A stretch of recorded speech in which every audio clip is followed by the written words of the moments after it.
Hi everybody and welcome back to Rowan Town.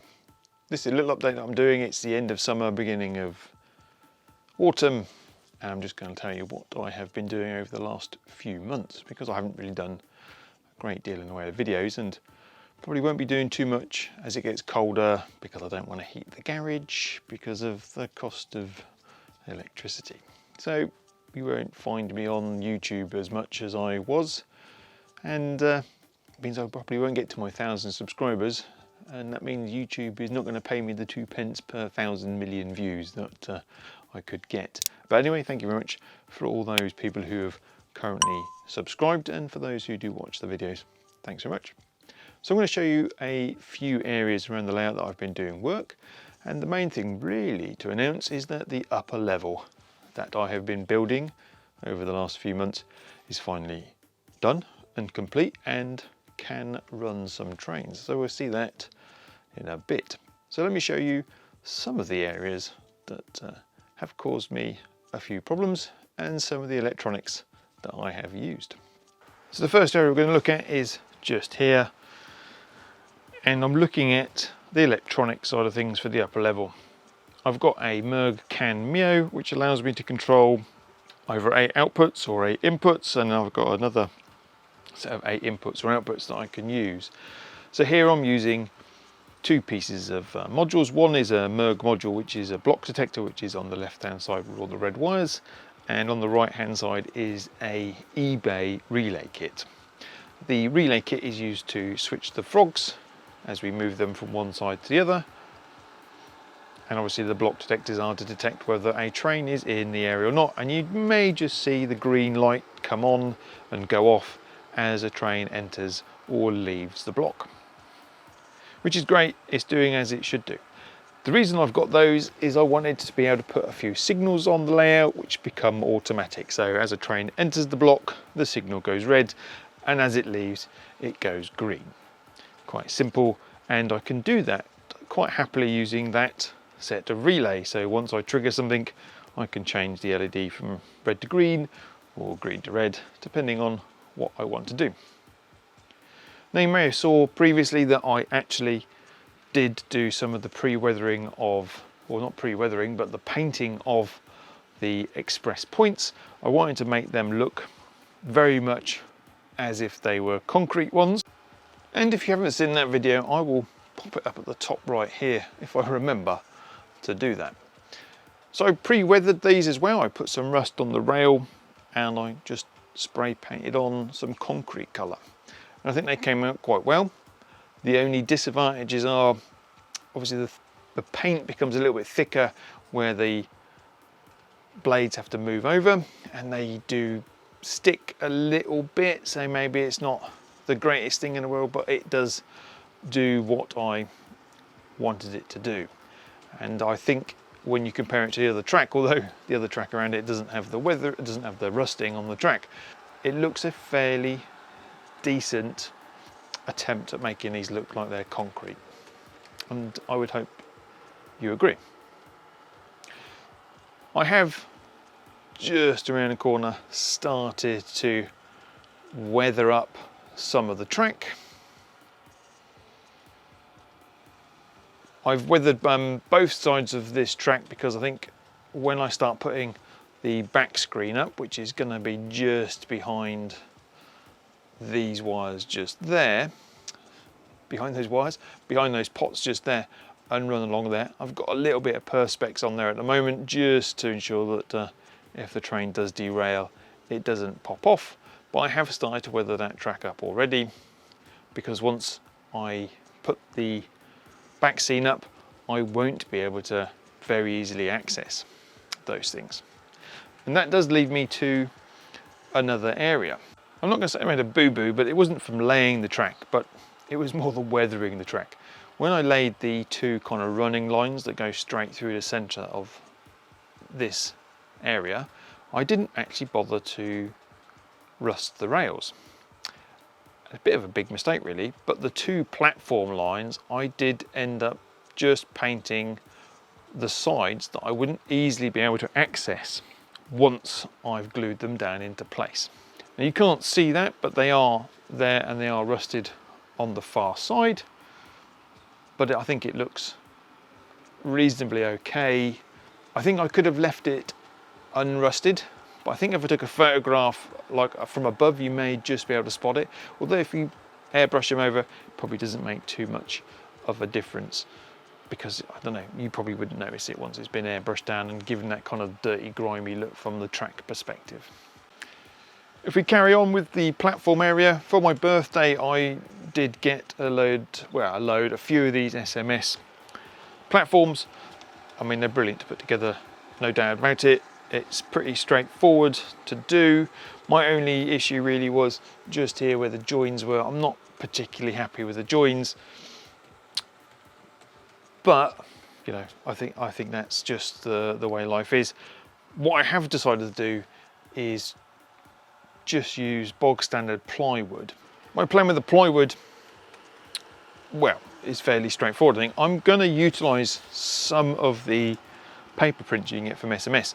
I really kind of like the top covering that you can see on those previous shots of that platform, and my thought is I will put a layer of thin card here and some on top, and then I can add some of that paper from SMS, and hopefully I can glue that up so it looks nice and neat.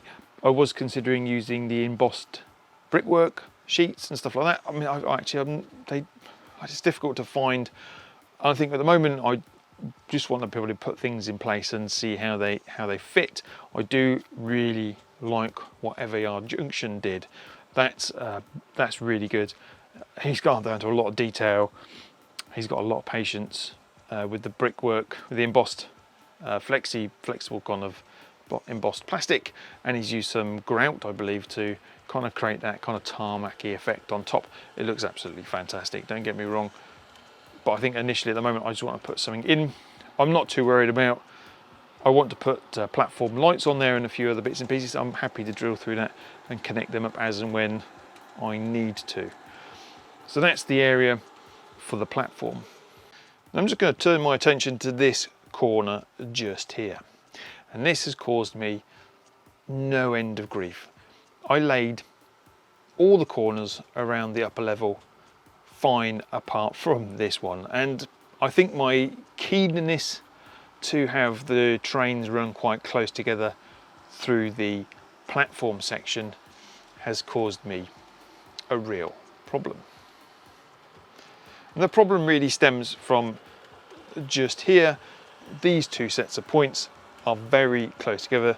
They are 50cm centres, which means that when the train comes around the corner, especially just here, and my 800 and HST, especially the 800's coaches, they would hit the HST as they went round. Now the problem was I really wanted the trains to run at a reasonable speed, and I didn't want them to collide and rub each other, and they just touched. I mean, it's fractional, but you could just see them touch and it would cause a bit of a derailment. So in the end what I had to do was just on this one point, I basically brought up the entire lot, and I'll lay some photographs on right now so you can see that I removed it all.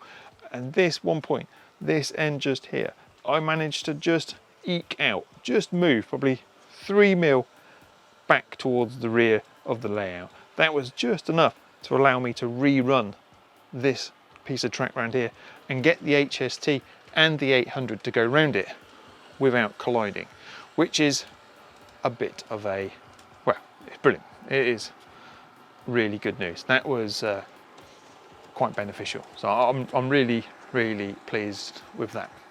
So just down here is another wiring mess. I am no Charlie, and I don't label things up quite as much as I should do, but then my layout is relatively straightforward.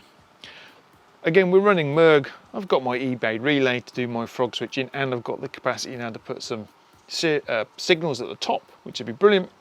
I've got a district cutout unit. This effectively makes a beep if anything in the upper level is short, so that's great. And here I've got just a 2-channel block detector. You can see the red LEDs are on at the moment because I've got a couple of trains that are in those blocks, which is excellent. So that is basically running the points that I've just shown you and a couple of bits of track going out of the platform area. Now you saw the some of the other electronics in the previous video, so this was the last amount of electronics that I had. Again, this is a simple CAN Mio.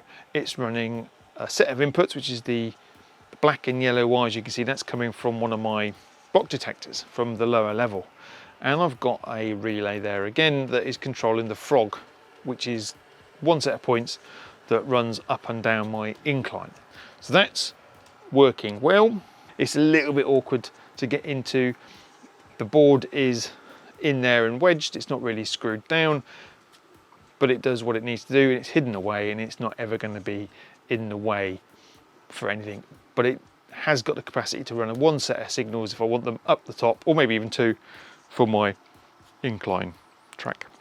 So that is my set of points, what I'd again weathered up, made them look like concrete, and it's for my incline. Again, it's a little bit sharp just there as it comes out, but everything goes around there quite nicely. My incline obviously leads off and around and along, and as you can see, there it goes. It's all been wired up the upper level with those Palatine little rail droppers. They've been pretty good, to be fair, mainly because I can then adapt my wire lengths, especially on the top level where you're kind of having to thread things through and then use some wire wraps and stuff like that just to try to do certain things to make it all work. But trying, especially the little DMUs and my HST, did climb up there quite happily without any real problems whatsoever, which has been, you know, I've been pretty glad that it's worked as it should do. So work that needs to be done. I've ordered another 2-channel block detector, because just here you probably can't see, but I've got a couple of little LEDs that light up if something is going along these 2 tracks just here, but they're not wired in yet, so I needed to put them in place and connect them into one of my Mio devices that I've got lurking around the area. So as you can tell, I'm pretty happy. Everything is running as it should do. I've got one little niggly thing going on with the points over there, which I'm using just to swap between the up and down lines if I want to bring something all the way down to the lower level into the storage. I've got a little problem with that on my start of day. It seems to toggle it in the wrong direction, but that's going to be a real quick fix using the computer. I can do that. That's should be pretty straightforward. So that's great. Trains have been running around while I've been recording this. I've got a 143 and a 150 DMU. I've got my 800 and HST parked at the top. I've got another HST which I've yet to try, but I will do. I've got a class 68 going around and a class 08. Also just pulling a couple of little bits of these around, and they work really well. I can leave them all alone. It is, well, it's just, I'm happy. I'm happy that the track is done. It means I can now start concentrating on doing the scenic work, which actually I'm really looking forward to doing. I think I'm going to concentrate on putting in the end back screen, the back scene. I'm going to put the back scene in down that bottom end just there, and I think what I want to do is concentrate from the top and work my way forward. So I'm going to start in the platform area. I want to buy the relevant bits that I need, the SMS paper, so I can kind of just build up the platforms and have them in place. That'd be the first thing. I've got to scratch build the platform, not the platform, the station. I've got really no idea, and I can start looking down at this area, just down at the front. That's the main thing, is get the platform area and just around here, see what I can really come up with and do. I think I'm going to have a little mini car park just here for cars to park in, because I've got quite a lot of Range Rover-y type Jaguar Land Rover vehicles that maybe it's a town which is a town. Sorry, bangs me. There's a town that has a Jaguar Land Rover factory nearby, and all the employees are going into London and they're parking their electric vehicles or whatever. Oh, electric charger, I could have one of those in there. Maybe a little flashing LED on it or something. Good idea. Anyway, that's it. I think that's the update for summer, really. Autumn is here, started, and we'll see what happens. So thanks very much for watching. Hit the like button. That really apparently does help. And if you're not subscribed, then yeah, hit the subscribe button as well. Thanks very much, and see you again soon. And don't forget to hit the subscribe, whatever. See you again soon. Bye for now.